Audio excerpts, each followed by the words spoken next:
Hello বন্ধুগণ, কেমন আছো সবাই? আশা করছি খুব ভালো আছো। আর সেদিন ছিল রবিবার।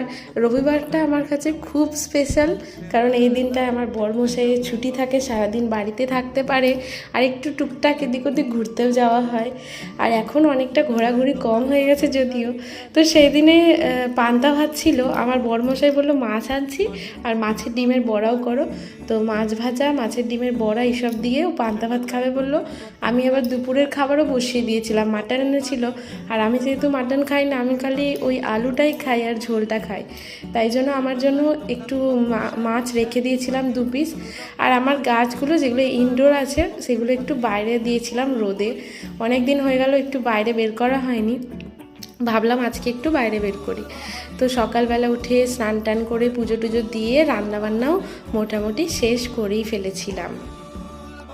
इधर है चावल, इधर है मटन, इधर है आलू, इधर है चावल और इधर है मछली और इधर है पानी।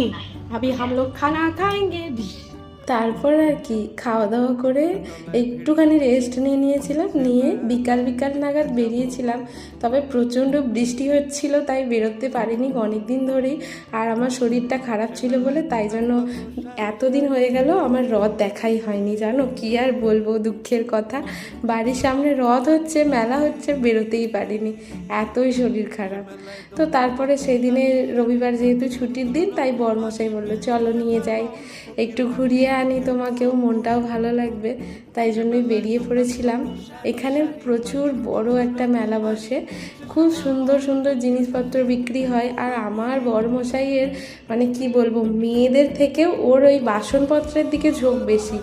আমার অতটা কিছু কেনাকাটির আর শখ নেই, মানে এমনি কানের টানের দেখলে তো আমি দাঁড়িয়ে পড়ি, কিন্তু ওর হচ্ছে ঘর সাজানোর জিনিস, এই সমস্ত বাসনপত্র, কাঁচের জিনিস, এইসব দেখলে ও আর নিজেকে কন্ট্রোল করতে পারে না। ওখান থেকে ওকে আমায় টেনে টেনে বাড়ি নিয়ে আসতে হয়। তারপরে যে প্রথম দোকান থেকে কাঁচের গ্লাস কিনেছিল, আবারও একটা দোকানে এসছে ওই ঘর সাজানোর কিছু জিনিস দেখতে। আমি বললাম না, আর কিছু নেওয়ার দরকার নেই, বাড়ি চলো। তারপরে আমি আবার একটু কানের দুলের দোকান দেখে একটু দাঁড়িয়ে পড়েছিলাম। তারপরে ভাবলাম দূর আর কি হবে কিনে, কারণ কানের তো পড়িই না সেরকমভাবে। তারপরে এখানে নাগরদোলা চড়ছিল সবাই, কিন্তু এই যে আমি আর ও দুজনেই প্রচণ্ড ভয় পাই নাগরদোলাতে উঠতে, তাই জন্য আমরা আর উঠিনি। তারপরে এখানে দাঁড়িয়েছিলাম, ও বাইক নিয়ে এলো। আর এই হচ্ছে রথটা এখন এখানে রয়েছে, আবার উল্টো রথের দিনে নিয়ে যাবে ওদিকে। আর এই যে এই 4টে গ্লাস আমরা নিয়েছিলাম কাঁচের, আমাদের গ্লাস কটা দরকার ছিল, গ্লাসটা ভেঙেই গিয়েছিল। তো চলো আজকের মতন ভিডিওটা এতটাই, দেখা হবে পরের ভিডিওটা, টাটা।